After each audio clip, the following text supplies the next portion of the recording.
और आपको क्या करना है कि जो भी इंपॉर्टेंट पॉइंट्स लगे उसको नोट कर लीजिएगा। आज की क्लास में ही शायद कंप्लीट हो जाएगी। इसमें पहले मैं बता दे रही हूँ आपको कि क्या क्या पॉइंट्स हैं जो पढ़ने हैं आपको, ठीक है।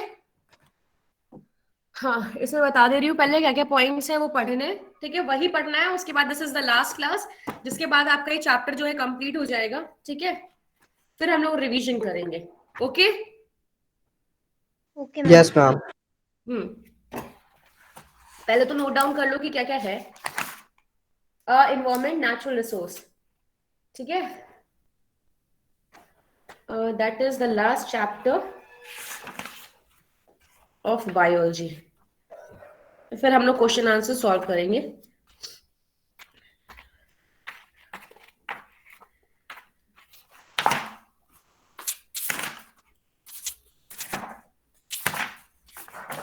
हाँ, ओके। सो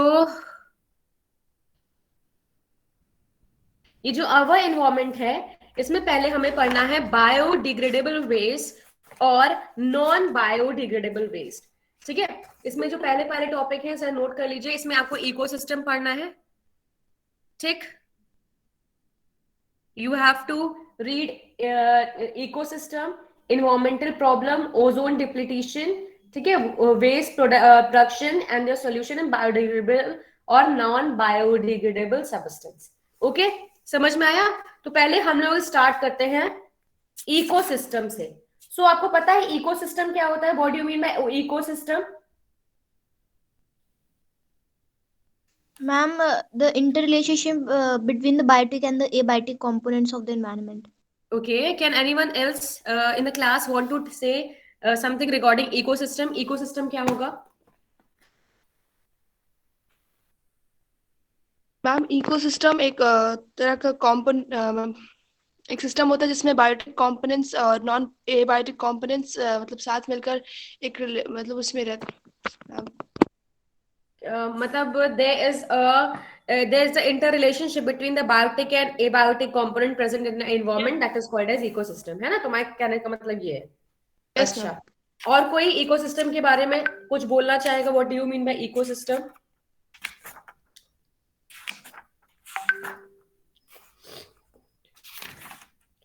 नहीं, मैं बताऊं? Yes ma'am. Yes, ma'am.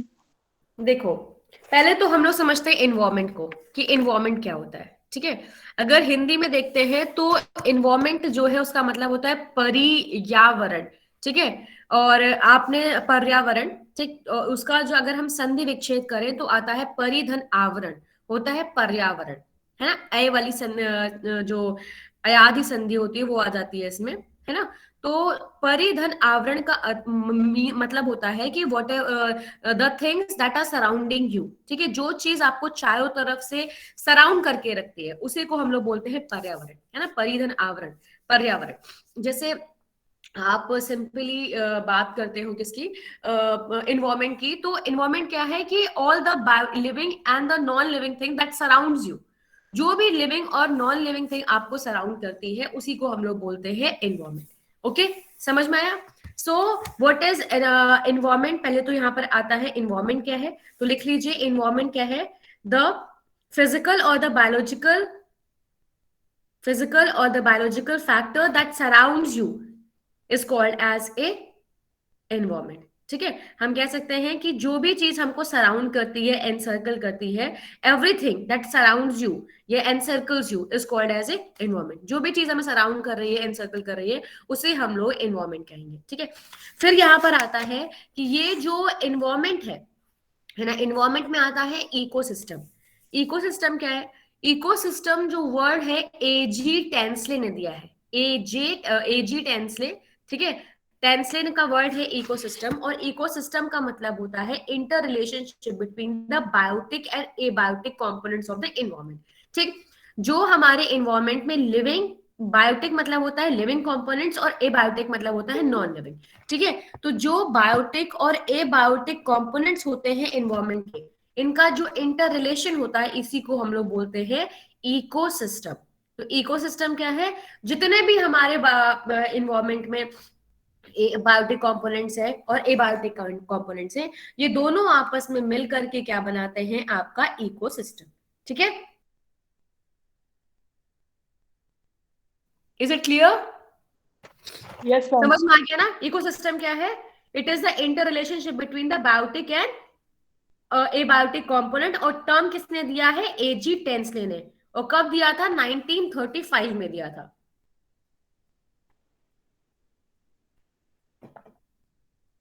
Ma'am, could you repeat it? हाँ, okay. The term ecosystem was given by A.G. Tansley. The term ecosystem was given by A.G. Tansley.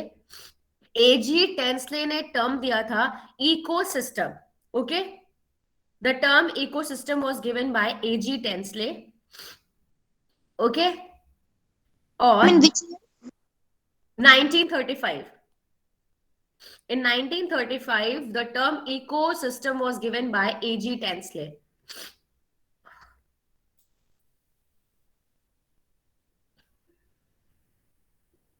Okay ma'am. Okay, and what is ecosystem? The interrelationship between the biotic or abiotic components of the environment. Environment के जो biotic और abiotic components होते हैं उन्हीं का relationship, inter relationship, या हम कह सकते हैं कि बायोटिक कंपोनेंट्स और एबायोटिक कंपोनेंट्स आपस में मिल करके क्या बनाते हैं? इकोसिस्टम। ठीक है, यस मैम।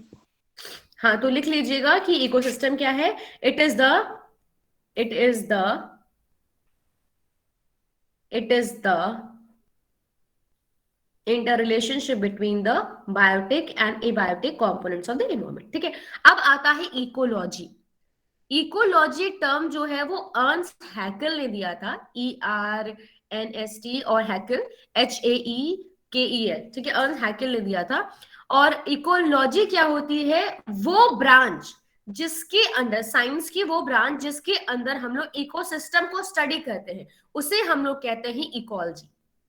ठीक है, so there is a difference between the ecosystem and the ecology. ecosystem is the interaction between the plants and biotic and abiotic components of the environment, and ecology क्या होती है? जिस science के अंदर हम लोग इकोसिस्टम को स्टडी करेंगे उसी को हम लोग बोलेंगे ecology. So what do you mean by ecology? The branch of science under which ecosystem is studies is called as a ecology। ठीक है, सो इकोलॉजी जो है वो साइंस की ब्रांच है, और इकोसिस्टम क्या है? इकोसिस्टम जो है बायोटिक और एबायोटिक कंपोनेंट्स का इंटर रिलेशनशिप है। ठीक है, अभी सोनू, शिवांगी, वर्षा, केशव। Yes, ma'am. इकोलॉजी। अच्छा, इकोलॉजी क्या है? The branch of science, the branch of science under which the interrelationship between the branch of science under which the intership relationship the branch of science under which the interrelationship between the branch of science under which the interrelationship between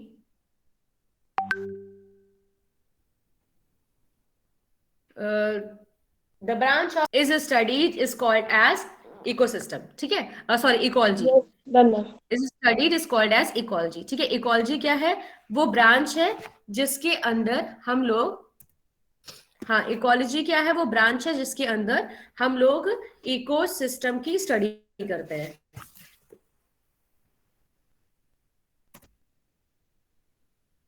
What is happening? Okay, ठीक है, now what we are going to discuss, अब हमें क्या discuss करना है इसके आगे, that is कि बायोटिक और एबायोटिक कंपोनेंट्स कौन कौन से हैं।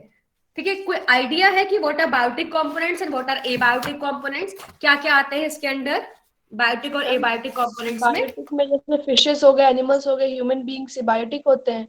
एबायोटिक में मिनरल्स, मेटल्स, ये सब होते हैं।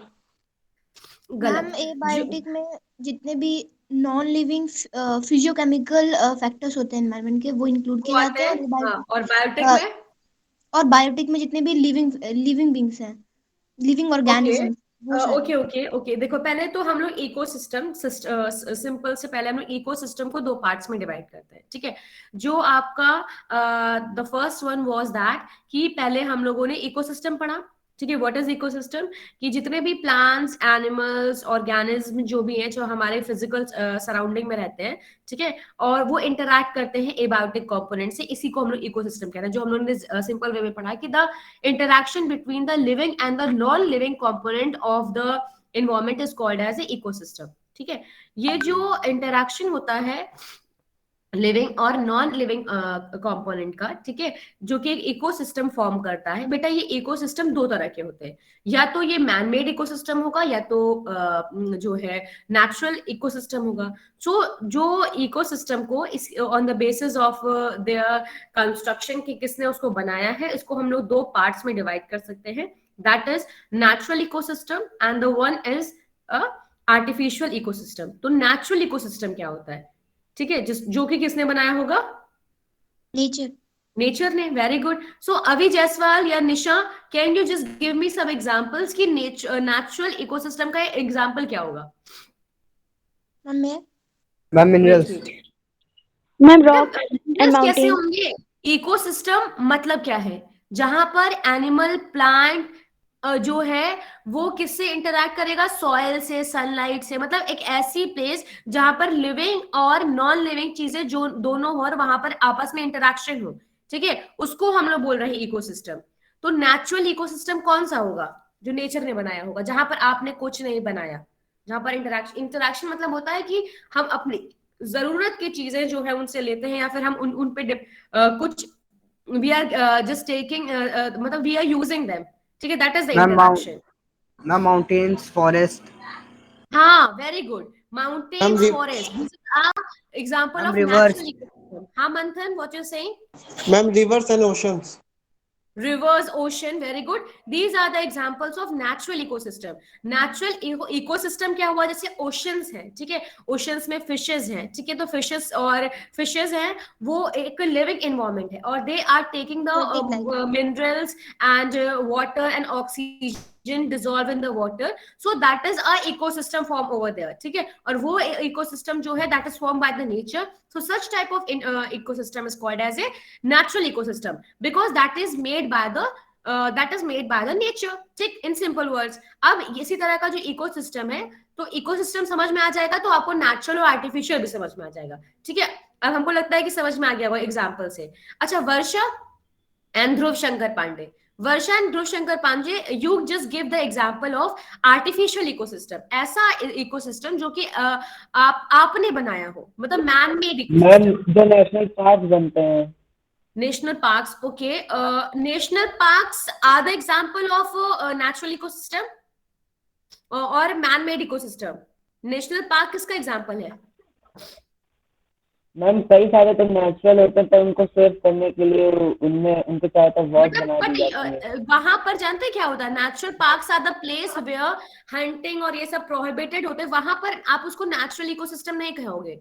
फॉरेस्ट को आप नेचुरल इकोसिस्टम नहीं कहोगे। नेचुरल इकोसिस्टम मतलब जो आपने खुद बनाया है, जैसे कि aquarium in your house is made by you. Ma'am forest जो है वो आर्टिफिशियल में आएगा या फिर नेचुरल में? बेटा फॉरेस्ट जो है वो नेचुरल है, जू जो है आर्टिफिशियल है, ठीक है। फॉरेस्ट में तुमने क्या बनाया? तुमने जाके पेड़ लगाए हैं वहां पे? नहीं, वो तो नेचर ने खुद लगाए थे, है ना। फॉरेस्ट में ma'am dams. Ma'am dams. Shivansh क्या बोल रहे हो अभी? Ma'am dams. डैम तुमने कहाँ पर कोई इंटरेक्शन हो रहा है? डैम में तो ये आर्टिफिशियल में। हाँ, लेकिन वहां पर इंटरेक्शन कहाँ पर हो पा रहा है लिविंग और नॉन लिविंग का? वहां पर आपको एक ऐसी साइट चाहिए, है ना। Ecosystem is a site where living beings happily live there, ठीक है, and they are just taking the benefits of the मतलब नॉन लिविंग बीइंग्स, ठीक है। तो वहां पर आप डैम्प में कहाँ से आप ये देख रहे हो कि लिविंग और नॉन लिविंग का इंटरेक्शन हो पा रहा है? डैम में होता है क्या? डैम में तो that is just to water को के फ्लो को जो है वो चेंज करने के लिए आपके डैम का कंस्ट्रक्शन होता है। वहां पर क्या लिविंग और नॉन लिविंग ऑब्जेक्ट्स का इंटरेक्शन हो पाता है क्या, जिससे अभी ऐसा कुछ होता है? No ma'am. मैम हाँ जू में होता है। शिवांश, हाँ जू इज एग्जाम्पल। जू में हम लोग क्या करते हैं, आर्टिफिशियल हैबिटेट देते हैं। वहां पर जो है एनिमल को कंजर्व करते हैं, उनको आर्टिफिशियल हैबिटेट देते हैं। तो वहां पर इंटरैक्शन होता है एनिमल का किससे, बायोटिक एबायोटिक फैक्टर्स, वो हमने बनाया है, ठीक है। वहां पर हम उसको आर्टिफिशियल हैबिटेट दे रहे हैं, लेकिन बनाया किसने है, ह्यूमंस ने। तो that is example of artificial ecosystem. Okay Shivansh, you give some examples, कुछ एग्जाम्पल्स बताओ। Very good. Garden and crop field, garden जो है इट इज कह सकते हैं it is a man made ecosystem. Why it is a man made ecosystem? इसलिए man made ecosystem है because we are just forming that site, ठीक है। वो हम साइट जो है कंस्ट्रक्ट कर रहे हैं। आप ये देखो, पेड़ लगाते हो, बटरफ्लाईज आती हैं, ठीक है, पेड़ लगाया, ठीक है, that is a living factor, soil में लगाया, ठीक है, और वो जो साइट है वो आपके द्वारा कंस्ट्रक्ट हो रही है, तो दैट इज नेचुरल वो मैन मेड इकोसिस्टम। ठीक, समझ में आया? सो जहां पर प्लांट्स और मतलब बायोटिक और नॉन बायोटिक कंपोनेंट्स इंटरैक्ट करते हैं उसको इकोसिस्टम कहेंगे। वो इकोसिस्टम बड़ा हो सकता है, छोटा हो सकता है, डिपेंड करेगा, ठीक है। टेरेस्ट्रियल वो टेरेस्ट्रियल हो सकता है, वाटर हो सकता है, कुछ भी हो सकता है, ठीक। अगर हम, लेकिन अभी यहाँ पे हमने on the basis of the construction पढ़ा है कि it is, if it is constructed by the humans it is called as a artificial, and if it is constructed by the nature it is called as a natural, ठीक है। सो artificial natural है उनके बनने के आधार पर कि किसने उनको बनाया, किसने उसको फ्रेम आउट किया है, ठीक। अब हम लोग नेक्स्ट चीज पढ़ते हैं, that is the component of the ecosystem, कि इकोसिस्टम के कौन कौन से कंपोनेंट्स हैं। तो कौन कौन से कंपोनेंट्स है इकोसिस्टम के? Ma'am biotic and abiotic. हाँ, वेरी गुड। ये इंपॉर्टेंट क्वेश्चन है, इसको स्टार बना लीजिएगा कि there are two components of the ecosystem, that is biotic and abiotic. Okay, so biotic components क्या होते हैं और एबायोटिक कंपोनेंट्स क्या होते हैं, ठीक है। ये क्या हो गया कि what are biotic components and what are abiotic components. So all the living components of the ecosystem are called as biotic components. जितने भी components हैं, ठीक है, if they are living they are called as biotic components, and all the non-living components are called abiotic components, ठीक है। तो जितने भी living components हैं, ठीक, उनको हम लोग क्या बोलेंगे, biotic components. Is it clear? Yes ma'am. Yes हाँ। मैम। और फिर ये जो बायोटिक कंपोनेंट्स है बेटा, they are divided into 3 types, ठीक है। ये बायोटिक कंपोनेंट्स को हम लोग 3 पार्ट्स में डिवाइड कर सकते हैं। पहला है प्रोड्यूसर्स, दूसरा है कंज्यूमर्स, एंड तीसरा है आपका डिकम्पोजर्स, ठीक है। So all the living components of the ecosystem are called as biotic components, and the biotic components are further divided into 3 type, that is producers, consumers and decomposers, ठीक है। जो हमारे जो लिविंग कंपोनेंट्स होते हैं उनको 3 पार्ट्स में हम डिवाइड कर सकते हैं। एक होते हैं प्रोड्यूसर्स, दूसरे होते हैं कंज्यूमर्स, और तीसरे होते हैं डिकम्पोजर्स, ठीक है। तो पहले हम लोग डिस्कशन करेंगे किस पे, प्रोड्यूसर्स पे। So what are producers? Producers किसे कहेंगे? Ma'am autotrophs. ऑटोट्रॉप्स को, अच्छा। देखो, प्रोड्यूसर्स उन्हें कहते हैं जिनके पास, जनरली हम लोग ग्रीन प्लांट्स और बैक्टीरिया को कहते हैं producers. Why they are called as producers? Because they are able to produce their food by themselves without depending on other, ठीक है। वो जो है किसी दूसरे पे डिपेंड नहीं करते अपने खाने के लिए, वो अपना खाना खुद से बना सकते हैं, ठीक है। So what are producers? All the green plants and the bacteria placed under the category of the this producers. Bacteria में आपके जनरली साइनोबैक्टीरिया, ठीक है, sulphur bacteria, iron bacteria. And why they are called as producers? Because during the photosynthesis they can produce their food, ठीक है, from the inorganic substances, ठीक है। They are not dependent on other for the food purpose, ठीक है। तो by the process of photosynthesis they can produce their own food, so that's why they are called as a producer. ठीक, इसीलिए इनको producers कहते हैं। So all the autotrophs are called as a producers. जितने भी ऑटोट्रॉप्स होते हैं जो अपना खाना खुद बना सकते हैं, वो किस में आते हैं? प्रोड्यूसर्स में आते हैं। ओके, नाउ प्रोड्यूसर्स क्लियर हो गया। तो प्रोड्यूसर्स के एग्जांपल्स क्या क्या होंगे आपके? जनरली साइनोबैक्टीरिया, ठीक, या बैक्टीरिया, और दूसरे आपके क्या होता है example? That is plants. So all the green plants as well as cyanobacteria or the bacteria, sulfur bacteria, iron bacteria are comes under the category of producers. ठीक है, प्रोड्यूसर समझ में आ गया? Yes, ma'am. ठीक है, हाँ। अब हम लोग नेक्स्ट चलते हैं कंज्यूमर्स। प्रोड्यूसर्स क्या होते हैं? जो अपना खाना खुद बनाते हैं। कंज्यूमर्स क्या होते हैं? कंज्यूमर्स वो होते हैं जो अपना खाना खुद नहीं बना पाते, ठीक है। They are not able to prepare their food, they have to depend on some other animals for their food, ठीक है। वो जो ऑर्गेनिज्म, देखो प्रोड्यूसर मतलब हो गया प्रोड्यूस, कंज्यूमर मतलब होता है कंज्यूम, ठीक। So the consumers are the organism which consumes the other organism, ठीक है, फॉर द फूड पर्पस। वो क्या करेंगे? दूसरे ऑर्गेनिज्म को खाएंगे अपने खाने के लिए, तो उनको हम लोग बोलते हैं consumers. Okay, so what are consumers? The consumers are the organism which consumes the other organism और देयर प्रोडक्ट्स, ठीक है, for their food purpose. And this consumers are divided into 3 parts. अब ये ध्यान रखिएगा, जो आपके कंज्यूमर्स होते हैं वो 3 पार्ट्स में डिवाइड होते हैं। एक प्राइमरी कंज्यूमर, एक सेकेंडरी कंज्यूमर, और तीसरे होते हैं टर्शरी कंज्यूमर, ठीक। अब प्राइमरी कंज्यूमर, सेकेंडरी कंज्यूमर और टर्शरी कंज्यूमर है क्या? प्राइमरी कंज्यूमर वो कंज्यूमर होते हैं बेटा जो प्रोड्यूसर्स को यानी ग्रीन प्लांट्स को डायरेक्ट खाते हैं, ठीक है, यानी जिसमें आपके हर्बीवोर्स आते हैं। तो कंज्यूमर्स जो होते हैं वो आपके हर्बीवोर्स, कार्निवोर्स और ओमनिवोर्स 3 तरह के होंगे। तो जो आपका बायोटिक कंपोनेंट मैंने बताया वो है, पहले उसमें आते हैं प्रोड्यूसर्स। प्रोड्यूसर्स वो होते हैं जो अपना खाना खुद बनाते हैं। कंज्यूमर्स वो होते हैं जनरली जे कंज्यूम्स द फूड, एंड ये जो कंज्यूमर्स है, ठीक, they are further divided into 3 parts, primary consumer, secondary consumer और टर्शरी कंज्यूमर। ये ध्यान रखिएगा, इससे क्वेश्चन आता है।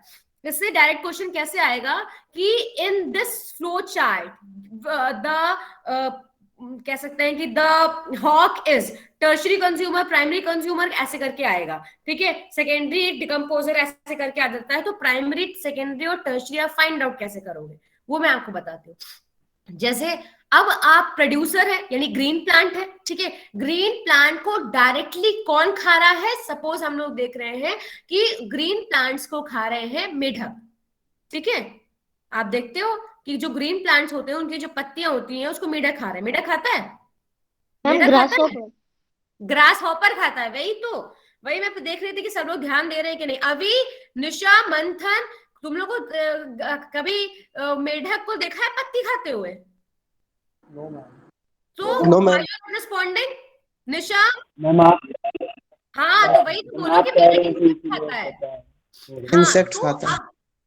आप देखो क्या है कि इंसेक्ट यानी ग्रास हॉपर क्या खाएगा? ग्रास को, ठीक है, इसलिए उसका नाम है ग्रास हॉपर, बिकॉज वो ग्रास को हॉप करके खाएगा। नहीं, हम लोग ऐसे पढ़ते थे ग्रास हॉपर को ग्रास हॉपर इसलिए कहते हैं क्योंकि वो ग्रास को हपर हपर खाता है, इस वजह से उसका नाम है ग्रास हॉपर। लेकिन ऐसा कुछ है नहीं, इट्स नॉट साइंटिफिक, ठीक। तो ग्रास हॉपर क्या है? Grasshopper as a insect, ठीक है, वो क्या करता है? ग्रास को खाता है। तो ग्रास को किसने खाया? ग्रास हॉपर ने। और फिर ग्रास हॉपर को कौन खाता है? आपका फ्रॉग। और फ्रॉग को कौन खाएगा? Snake. स्नेक, ठीक है। तो आप ये देखो, देयर इज अ चेन, यहां से एक को दूसरा खा रहा है, दूसरे को तीसरा खा रहा है, ऐसे करके खा रहा है। अब देखो यहाँ पर जो कंज्यूमर है, कंज्यूमर का प्राइमरी कंज्यूमर कौन हुआ यहाँ पर? जो आपके प्रोड्यूसर्स को डायरेक्टली खाएगा, उससे हम लोग बोलेंगे प्राइमरी कंज्यूमर। हाँ, तो grass hopper is a primary consumer over here. फिर यहाँ पर सेकेंडरी कंज्यूमर की बात करेंगे तो वो कौन होगा आपका? Frog. फ्रॉग होगा, ठीक। Frog is a secondary consumer. फिर फ्रॉग को कौन खा रहा है? स्नेक। तो स्नेक क्या होगा? Tertiary consumer. टर्शरी कंज्यूमर, ठीक है। तो जनरली जो आपके प्राइमरी कंज्यूमर होते हैं वो हर्बीवोर्स होते हैं, लेकिन it depends upon the cycle, ठीक है। तो प्राइमरी कंज्यूमर्स जो होते हैं वो हर्बीवोर्स होते हैं। उसके बाद आपके सेकेंडरी कंज्यूमर्स जो होते हैं वो ओमनीवोरस हो सकते हैं या फिर कार्निवोरस हो सकते हैं, ठीक है। तो यहाँ पर फ्रॉग है, तो फ्रॉग इज अ कार्निवोरस या omnivorous? Carnival. Ma'am carnivorous. Carni. Carnivorous, frog is a carnivorous. Then it is a snake. Snake क्या है?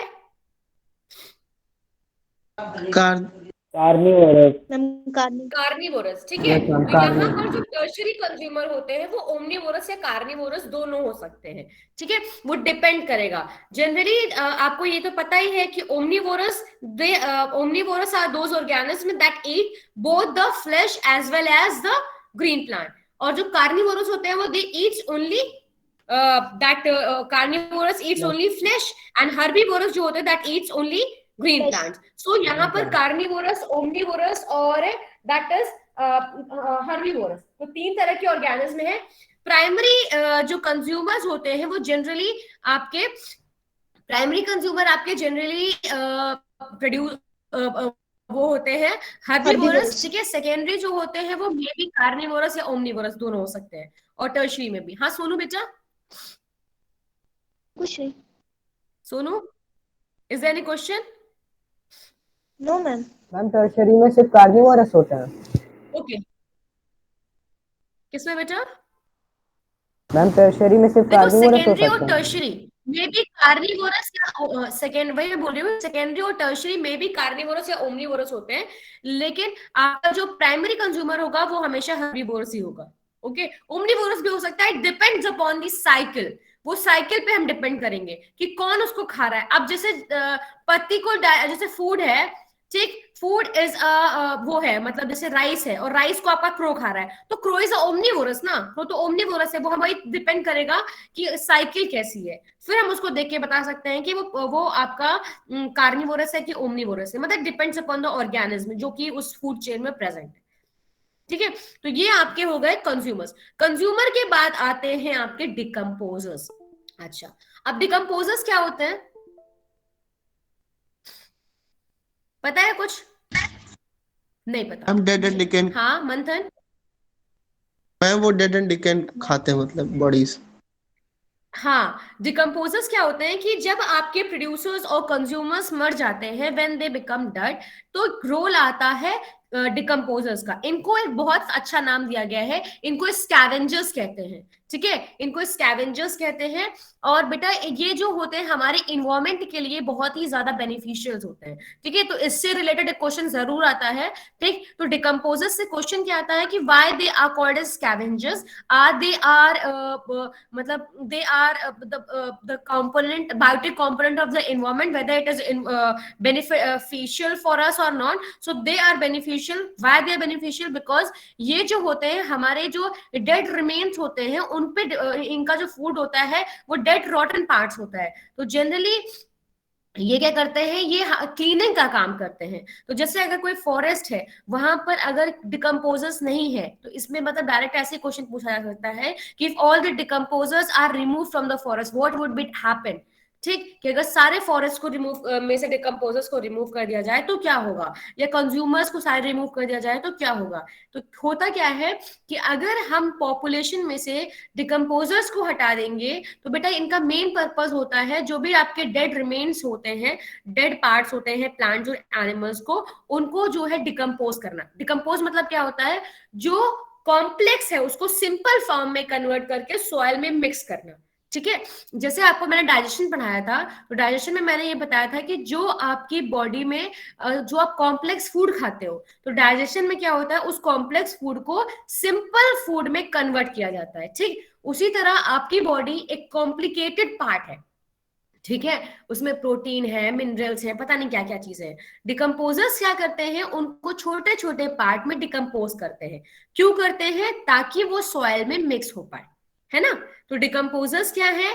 Decomposers are the biotic component of the environment and they play a major role in decomposition, decomposing they play a major role in decomposing out the bodies of producers and consumers. Producers और consumers की body को decompose करने का काम, उसे soil में mix करने का काम कौन करता है? डिकम्पोजर्स करते हैं। ओके, तो जनरली जो बायोटिक पार्ट होता है वो तो डिकम्पोज हो जाता है, लेकिन जो इसमें इनऑर्गेनिक पार्ट होता है जैसे कि कैल्शियम है, फॉस्फेट है, वो मिक्स नहीं हो पाता। ठीक है, तो आपने देखा होगा ना कि जो बॉडीज होती हैं अगर वो कई दिनों तक कहीं पर रखी रहती हैं तो उसमें से जो हड्डियां होती हैं वो एज इट इज रहती है, वो डिकम्पोज आउट नहीं होती, लेकिन जो हमारा फ्लैश होता है वो डिकम्पोज हो जाता है। और वो कौन करता है? डिकम्पोजर्स करते हैं। डिकम्पोजर्स होते कौन है? ये होते हैं फंजाई और बैक्टीरिया। ठीक है, तो fungi and bacteria are placed under the category of decomposers and what are their role? They decomposes the body. ठीक है, they decompose out the body and it mix it to the soil. ठीक है, वो mix कर देते हैं soil में उसको। ठीक है, गॉट द पॉइंट? क्लियर? ठीक है, यस मैम। से यस और नो? सोनू, वर्षा सो रहे हो साहब? ध्रुव शंकर पांडे, हाँ, तो यस डिकम्पोजर्स, मैम। हाँ बोलते रहो, अब मैं बहरी हूँ, थोड़ा तेज बोला करो। डिकम्पोजर्स जो है वो क्या करते हैं? वो रिन्यूअल करते हैं ऑफ नेचुरल रिसोर्सेज। ठीक है, नेचुरल रिसोर्सेज का रिन्यूअल करते हैं, इसीलिए इनको सैप्रोफाइट्स भी कहते हैं, सैप्रोट्रॉप्स या फिर रिड्यूसर्स। ठीक, क्योंकि ये क्या करते हैं? रिन्यूअल करते हैं नेचुरल रिसोर्स को। याद रखिएगा, इससे डिकम्पोजर से तो एक क्वेश्चन पक्का ही आता है। ठीक, तो ये इनको हम लोग क्या कहते हैं? सैप्रोट्रॉप्स क्यों कहते हैं या फिर रिड्यूसर्स क्यों कहते हैं? रिड्यूसर्स इसलिए कहते हैं क्योंकि ये नेचुरल रिसोर्सेज को क्या करते हैं? रिन्यू करते हैं। और कैसे करते हैं रिन्यू? वो आपको समझ में आ गया। जैसे कोई भी नेचुरल रिसोर्स है उसको क्या करेंगे? कॉम्प्लेक्स पार्ट को सिंपल पार्ट में कन्वर्ट करेंगे, उससे फिर से नई नेचुरल रिसोर्स जो है वो डेवलप हो पाएगी। इसीलिए इसको हम लोग क्या बोलते हैं? रिड्यूसर्स। रिड्यूस करने का काम है इनका। ठीक, तो ये है biotic components. Biotic components clear हो गया? Yes ma'am. अब आगे चले। Yes ma'am. यहाँ पर आगे ये आता है कि इंपॉर्टेंस क्या है इन डिकम्पोजर्स की। What is the importance of this decomposers? अब कोई बता सकता है कि जो मैंने बताया है डिकम्पोजर्स की, कि यही वही क्वेश्चन आएगा यहाँ पर कि अगर सारे डिकम्पोजर्स को इन्वायरमेंट से रिमूव कर दिया जाए तो क्या होगा? If all the decomposers are removed, what would happen? क्या होगा? Ma'am, if there were no decomposers, then the earth would have been a heap of dead organisms. Okay, it would be a heap of dead organisms. Very good. और क्या? और वो next point बताओ. Ma'am, it will affect the ecosystem also. हाँ, it will affect the ecosystem. Lot of diseases will be developed. ठीक है, क्योंकि अगर ऑर्गेनिज्म है, ठीक, उसमें मक्खियां बैठेंगी एंड ऑल, और वो हमारे फूड स्टफ पे बैठेंगे, that will create lot of diseases. और क्या होगा? मैम, जो न्यूट्रिएंट साइकिल, जो नाइट्रोजन साइकिल है और जो बायोकेमिकल साइकिल है, वो भी अफेक्ट हो जाएगी। वो भी अफेक्ट हो जाएगी, बिकॉज ये क्या करते हैं? Decomposers, they play a crucial role in the recycling of nutrients में हेल्प करते हैं। अगर आपके डिकम्पोजर्स नहीं होंगे तो रिसाइकलिंग नहीं होगी न्यूट्रिएंट्स की। ठीक है, ये दे फॉर्म अ मेजर, मतलब they plays a major role in that recycling of nutrients. अगर यही नहीं होंगे तो आपके जितनी भी साइकिल्स हैं वो भी अफेक्ट होंगी। और क्या होगा? रिसोर्सेज जो है वो रिसाइकिल नहीं होंगी। तो इंपॉर्टेंस क्या है डिकम्पोजर्स का? डिकम्पोजर्स जो है वो डिकम्पोज आउट करने में हेल्प आउट करते हैं, ये न्यूट्रिएंट साइकिल्स को इम्पैक्ट करते हैं, ये जो है क्या कहते हैं, ये कुछ एसिड्स, पता है, ये जो आपके रॉटन पार्टिकल्स होते हैं उसमें कुछ एसिड रिलीज करते हैं जिसकी वजह से उनको स्मॉलर पार्टिकल्स में कन्वर्ट होकर के सॉइल में मिक्स आउट हो जाते हैं। ये हमारे सॉइल की जो फर्टिलिटी होती है उसको एनहांस करते हैं, बहुत सारे मेजर रोल प्ले करते हैं ये। ठीक है, अब समझ में आ गया? बायोटिक कंपोनेंट्स क्लियर हो गया? ये इकोसिस्टम, देखो मैंने इकोसिस्टम पढ़ाया, एजी टेंसले ने दिया गया है, एजी टेंसले ने ये वर्ड दिया है। इसके बाद एजी टेंसले ने दिया है, ठीक है। इकोलॉजी अर्न्स्ट हैकेल ने दिया है, ठीक। Ecology is the study of ecosystem. Ecosystem दो तरह का है, टेरेस्ट्रियल और आप क्या सॉरी इकोसिस्टम जो है दो तरह का है, नेचुरल और आर्टिफिशियल, ठीक। या मैन मेड। नेचुरल इकोसिस्टम जो है वो अगर उसको देखें तो बेटा वो अकॉर्डिंग टू द प्लेस दो तरह का हो सकता है, एक होता है टेरेस्ट्रियल, दूसरा होता है एक्वेटिक। टेरेस्ट्रियल मतलब लैंड पे जो होगा, एक्वेटिक मतलब पानी के अंदर जो होगा, ठीक। मैन मेड इकोसिस्टम आपने पढ़ लिया, जैसे कि आपने वो गार्डन्स बताए थे, क्रॉप फील्ड बताई थी। फिर ये जो इकोसिस्टम होता है दैट हाँ, इकोसिस्टम के बाद हमने कंपोनेंट्स ऑफ इकोसिस्टम पढ़े, बायोटिक कंपोनेंट्स और एबायोटिक कंपोनेंट्स। बायोटिक कंपोनेंट्स में प्रोड्यूसर्स हैं, कंज्यूमर्स हैं, डिकम्पोजर्स हैं, ठीक है। इंपॉर्टेंस भी पढ़ ली डिकम्पोजर्स की, यही इंपॉर्टेंट था यहाँ पर कि what is the importance of that decomposers. अब हम लोग बात पढ़ते हैं एबायोटिक कंपोनेंट्स। तो एबायोटिक कंपोनेंट्स क्या होते हैं? जनरली बेटा इसमें ऑर्गेनिक, इनऑर्गेनिक और फिजिकल कंपोनेंट्स आते हैं। ऑर्गेनिक वो जिसमें कि कार्बन होगा, इनऑर्गेनिक वो जिसमें कार्बन नहीं होगा, और फिजिकल कंपोनेंट्स जो होते हैं, जो फिजिकल फैक्टर्स होते हैं, जैसे कि आपका टेम्परेचर है, सॉइल है और सनलाइट है, these are the physical factors, ठीक है। तो abiotic components are the non living components of the environment. They are further divided into three parts, organic, inorganic and physical. Organic part वो होते हैं जो कि जिसमें कार्बन होता है, इनऑर्गेनिक वो है जिसमें कार्बन नहीं होगा। फिजिकल पार्ट में फिजिकल फैक्टर्स वो होते हैं जो कि हमारी बॉडी को फिजिकली इंपैक्ट करते हैं, जैसे कि सनलाइट हो गया, टेम्परेचर हो गया, मिनरल्स एंड रिसोर्सेज हो गए, ये सब चीजें, ठीक है। इतना क्लियर हुआ? Yes ma'am. ठीक है। तो जो फिजिकल फैक्टर्स है इसमें topography of the place, soil, ये सब भी आता है, ठीक है। अब हम लोग बात करते हैं मेन टॉपिक की, that is food chain and food web. क्या कहते हैं Shivansh, Shivansh you are having that PDF that you have send to me? हाँ, एक बार उसको प्रेजेंट करना, उसमें फूड चेन और फूड वेब है। कितने मिनट? 2 सेकंड करेंगे, 2 मिनट नहीं कर पाएंगे। No ma'am. ओके, अब सही है? Yes ma'am. Okay okay. So क्या है कि what do you mean by this, क्या कहते हैं, हाँ, फूड वेब। जब कई सारी फूड चेन आपस में जुड़ती हैं तो वो बनाती है फूड वेब, ठीक है। फूड वेब में होता क्या है बेटा, देखो, जैसे फूड चेन में एक ऑर्गेनिज्म दूसरे ऑर्गेनिज्म को खाएगा, ठीक है। जैसे आप ले लो एग्जाम्पल किसका, आप एग्जाम्पल ले लो, हाँ, जैसे ग्रास है।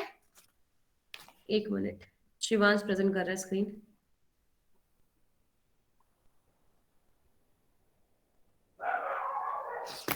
शिवांश ये पेज नहीं, इसके आगे चलो, फूड चेन और फूड वेब वाला, ये तो बायोडिग्रेडेबल और नॉन बायोडिग्रेडेबल है। हाँ, ये चेन पे है, देखो यहाँ पर क्या है कि ग्रास को डियर ने खाया, डियर को खाया लायन ने, ठीक है। तो इसमें जो फूड चेन है उसमें एक ऑर्गेनिज्म की एक पोजीशन है, ठीक। जो ये क्या है, फूड चेन क्या है, it is a food chain is the flow of energy from one organism to next organism, ठीक है। हाँ हाँ, या हम कह सकते हैं कि what is a food chain. Food chain there is a sequential flow of energy, ठीक है। It is a sequential flow of energy. यहाँ पर जो ऑर्गेनिज्म का फ्लो होता है वो यूनिडायरेक्शनल होता है, ठीक, एक ऑर्गेनिज्म से दूसरे ऑर्गेनिज्म में। और यहाँ पर जो ऑर्गेनिज्म की पोजीशन होती है वो एक होती है, ठीक। जैसे ग्रास को खाया डियर ने, डियर को खाया लायन ने, तो grass is a producer, deer is a primary consumer और सेकेंडरी कंज्यूमर क्या हो गया, लायन। दूसरी फूड चेन में देखो, ग्रास को खाया इंसेक्ट ने, इंसेक्ट को खाया फ्रॉग ने, फ्रॉग को खाया स्नेक ने। तो यहाँ पर इंसेक्ट क्या हुआ, प्राइमरी कंज्यूमर, फ्रॉग क्या हुआ, सेकेंडरी कंज्यूमर, और स्नेक क्या हुआ, टर्शियरी कंज्यूमर, ठीक। अब हम तीसरी फूड चेन में देखेंगे, देखो यहाँ पर सब में प्रोड्यूसर क्या है, ग्रास है, ठीक है। प्रोड्यूसर क्या है, ग्रास है, ठीक। लेकिन आपके जो कंज्यूमर्स हैं और आपके कंज्यूमर्स हैं, सेकेंडरी कंज्यूमर्स हैं, टर्शरी कंज्यूमर्स हैं, वो जो है वो चेंज हो रहे हैं। ठीक है, वो चेंज हो रहे हैं। तो आप ये देख लो कि फूड चेन क्या होता है। फूड चेन में एक ऑर्गेनिज्म की एक पोजीशन होगी। ठीक है, अब इसी सारी जितनी तीनों फूड चेन है इनको हम मिला देते हैं। शिवांश नेक्स्ट पेज ट्रांसफर करो। फूड चेन के बाद हम लोग पढ़ते हैं फूड वेब। ठीक है, अब ये जो फूड आगे आगे चलो। जब कई सारी फूड चेन आपस में मिल जाएंगी तो वो बनाती है फूड वेब। ठीक है, जैसे आपने ये देखा था कि ग्रास को किसने खाया था पहली फूड चेन में? ग्रास को खाया था किसने? इंसेक्ट ने। ठीक, हाँ, ये ग्रास हॉपर ने, ठीक है, डियर ने। ठीक, अब यहाँ पर देखो कई सारी फूड चेन जो मिल रही है। अब यहाँ से जहां पे प्लांट है उसको देखो, प्लांट है, ठीक, येलो कलर का दिख रहा है। अब इस प्लांट को किसने खाया? ग्रास हॉपर ने। फिर उस ग्रास हॉपर को खाया बर्ड ने। एक ये सिंपल फूड चेन आ रही है। ठीक, अब इधर इधर से फर्स्ट से चलो तो फ्लावर को किसने खाया? इंसेक्ट ने। इंसेक्ट को खाया बड़े बीटल ने। बीटल को खाया बर्ड ने, और बर्ड को खाया आउल ने। तो ये जो है एक अलग फ्रूट चेन हो गई। ठीक, अब फिर यहां पर देखेंगे फूड को किसने खाया? एक कैटरपिलर ने। कैटरपिलर को किसने खाया? बर्ड ने। बर्ड को खाया आउल ने। ये एक फूड चेन हो गई। तो भाई कई सारी फूड चेन जब आपस में मिल जाती है तो उसे हम लोग कहते हैं food web. If the several types of food chains are interconnected, they would form a resulting web-like structure that is called as a food web. तो फूड वेब क्या होगा? जब कई सारी फूड चेन आपस में मिलेंगी और यहाँ पर बेटा किसी भी ऑर्गेनिज्म की पोजीशन जो होती है वो स्पेसिफाइड नहीं होती। अगर आप देखो, आप कहीं से भी चलो, जैसे आप प्लांट से चलोगे क्योंकि प्रोड्यूसर्स हैं, यहीं से चलना पड़ेगा आपको। ठीक है, क्योंकि कोई भी फूड चेन स्टार्ट होती है तो प्रोड्यूसर से ही स्टार्ट होती है। अगर आप प्लांट से चले, प्लांट के बाद आपने ग्रास हॉपर को लिया, ग्रास हॉपर के बाद आपके पास दो ऑप्शन होते हैं।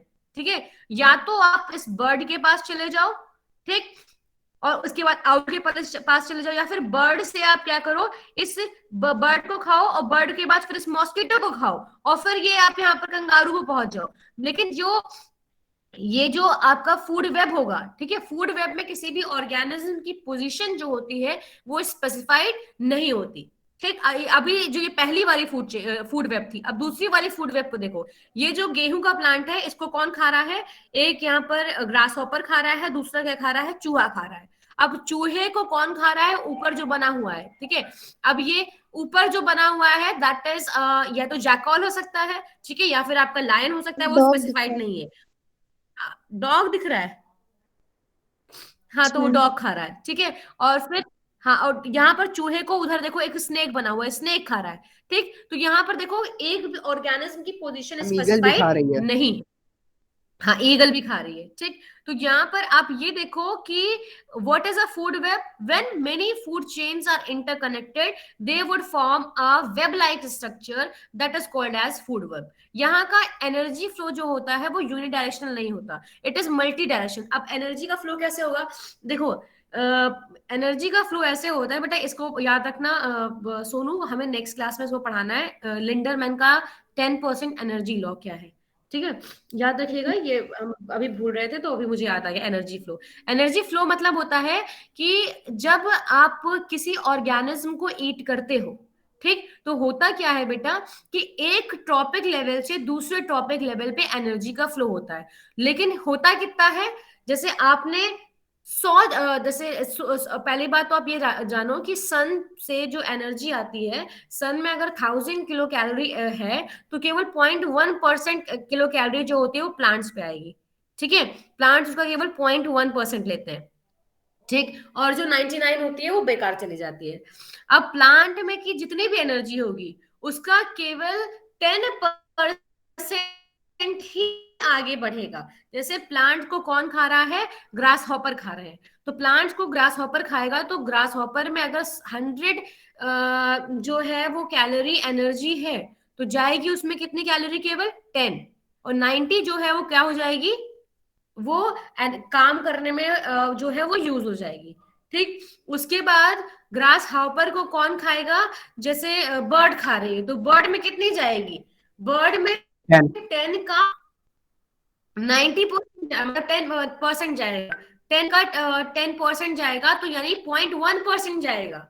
ठीक है, मतलब ऐसे करके आप देखते जाओगे तो आपको पता चलेगा कि केवल, हाँ, आपको ये पता चलेगा कि केवल 0.1% एनर्जी जो होती है ट्रांसफर, सॉरी 10% एनर्जी ट्रांसफर होती है। रेस्ट जो 90% एनर्जी जो होती है वो क्या होती है? आपके दूसरे काम करने में यूटिलाइज हो जाती है। Is it clear?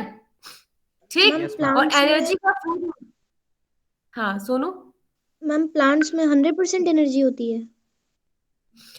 होती नहीं है, मैं बता रही हूँ, एग्जांपल दे रही हूँ कि अगर ऐसे 100% हुई तो एनर्जी प्लांट्स में 100% नहीं होती। सन की जितनी है, सन से केवल 0.1% एनर्जी प्लांट्स में आती है, और उसका 10% प्रोड्यूसर्स में जाता है। प्रोड्यूसर्स का 10% जो है किस में जाएगा? आपके प्रोड्यूसर्स का 10% जाएगा कंज्यूमर में, प्राइमरी कंज्यूमर में, और प्राइमरी कंज्यूमर का 10% जो है वो किस में जाएगा? 90% वेस्ट हो जाएगी। ठीक है, यस मैम। हाँ, तो जितनी भी एनर्जी है, ठीक, उसका केवल 10% ही ट्रांसफर होगा। यही है लॉ लिंडरमैन का। लिंडरमैन का 10% एनर्जी लॉ यही कहता है कि एक एनर्जी लेवल से, एक ट्रॉपिक लेवल से दूसरे ट्रॉपिक लेवल में केवल 10% एनर्जी ट्रांसफर होती है, and rest 90% is carried to do the, मतलब it is use for doing the various types of task in our bodies. Like if we are respiring, तो respiration में energy चाहिए, तो वो एनर्जी वहां पर यूज हो रही है जो 90% है। ठीक है, केवल 10% ट्रांसफर हुई। इसीलिए जो सबसे ज्यादा एनर्जी जो होती है वो होती है आपके हर्बीवोर्स के पास। क्यों? क्योंकि वो प्लांट से डायरेक्टली एनर्जी ले रहे हैं। ठीक है, अगर आप फ्लैश खाओगे तो आपको ज्यादा एनर्जी नहीं मिलेगी। एनर्जी कब मिलेगी? जब आप प्लांट्स को ईट आउट करोगे। क्यों? क्योंकि वहां से डायरेक्टली एनर्जी का ट्रांसमिशन है। जितने भी सन से एनर्जी आ रही है वो प्लांट्स को मिल रही है। अगर आप प्लांट्स को खा रहे हो तो आप में एनर्जी आ रही है कि नहीं आ रही है? अगर आप वो जैसे क्या खाते हो, फ्लैश खाते हो, तो क्या होगा? प्लांट्स को गई एनर्जी, प्लांट्स को उस एनिमल ने खाया, उस एनिमल को आपने खाया, तो एनर्जी तो कितनी हुई? बहुत कम हो गई। 90% फिर पहले लॉस हुई, फिर 90% सेकेंड स्टेज में लॉस हुई, उसके बाद जो आपको मिला वो मिला। मैम फिर मैक्सिमम एनर्जी तो ह्यूमन ठीक है, बींग्स के पास, इसीलिए वो भी प्लांट्स को खाते हैं। होनी चाहिए। हाँ, अगर हर्बीवोर्स है, हर्बीवोर्स के पास ज्यादा एनर्जी होती है। क्यों? क्योंकि वो उन्होंने डायरेक्टली प्लांट्स को ईट आउट किया है ना, तो सन से डायरेक्टली एनर्जी उनको मिल रही है। ठीक है, वहां पर कोई एनर्जी का लॉस नहीं हुआ है। ठीक है, yes ma'am. Yes, ma'am. Okay. So this was all about the food chain and food web. हाँ, एग्जांपल्स, मतलब आप लोगों को फूड वेब और फूड चेन अगर नोट्स चाहिए तो भेज दूंगी आपको, एक बुक के नोट्स है, सिंपल आप इसको नोट डाउन कर लीजिएगा। ठीक, कल की क्लास में हम लोग ट्रॉपिक लेवल्स पढ़ेंगे और फ्लो ऑफ एनर्जी पढ़ेंगे। ठीक है, trophic levels, flow of energy, ecosystem, और हाँ यही है लिंडरमैन का लॉ जो था, यही इसको हम लोग फिर से एक्सप्लेन करेंगे कल, कि जो ग्रीन प्लांट्स होते हैं, ठीक है, वो केवल 1% ऑफ एनर्जी सनलाइट को कैप्चर करते हैं। ठीक है, और उसकी जो 1% है, उसके बाद केवल उसका 10% जो है वो ट्रांसफर होगा, 90% जो है वो लॉस हो जाएगा। ये है आपका फ्लो ऑफ एनर्जी, कल पढ़ेंगे, दैट इज लिंडरमैन का लॉ।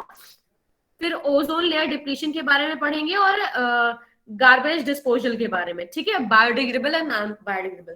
तो this was all about the topic. कल की क्लास से एक बार फिर से इसको चैप्टर को कंप्लीट करके फिर हम लोग स्विच करेंगे video. Okay, thank you and have a great day thank you ahead. Ma'am. So all you, of you, ma'am. हाँ, just do me a thank you. Favour, wait, ये जो थैंक यू करके निकल जा रहा है ना, अटेंडेंस कौन देगा? Shivansh, just take a screenshot and just, हाँ, okay. So all of you, now you can leave the meeting, and thank you and have a great day ahead. Thank you, ma'am. Thank you, ma'am. Thank you. Anay?